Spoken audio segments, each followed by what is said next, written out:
शब कदर रमजान की अंतिम 10 रातों में से एक विशेष रात को इस्लाम में सबसे पवित्र रात माना जाता है। इस रात में इबादत का बहुत बड़ा सवाब होता है। इस रात में निम्नलिखित इबादतें और आमाल करने की सलाह दी जाती है। कुरान पढ़े। सूरा अल कदर सूरा 97 को बार बार पढ़े क्योंकि यह इसी रात के महत्व को बताती है। पूरे कुरान का तिलावत पाठ करें या जितना हो सके पढ़े। नफल नमाज तहज्जुद तरावीह पढ़े 2, 4, 8 या 12 रकात नफल नमाज शेयर एंड पढ़े। सब्सक्राइब करना ना हर भूलें। 2 रकात के बाद सलाम फेरें। नमाज में लंबे किरात, कुरान की आयतें और रुकू सजदा को लंबा करें।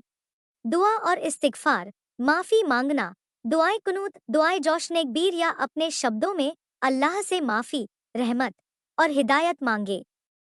इस्तिगफार की दुआ अस्तगफिरुल्लाह हल्लज़ी ला इलाहा इल्ला हुवल हय्युल क़य्यूम व अतूबु इलैह बार बार पढ़े। जिक्र तस्बीह पढ़े। सुभान अल्लाह, अल्हम्दुलिल्लाह, अल्लाहु अकबर बार बार पढ़े।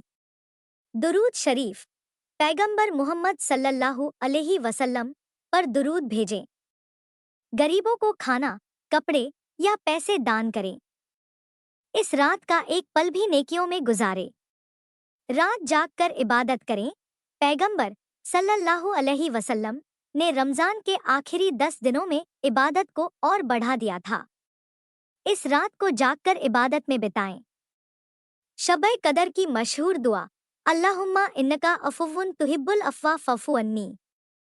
ध्यान रखें, शब-ए कदर रमजान की आखिरी 10 रातों 21वीं, 23वीं, 25वीं, 27वीं, 29वीं में खोजी जाती है। शब-ए कदर 1000 महीनों से बेहतर है। सूरा अल कदर 97:3।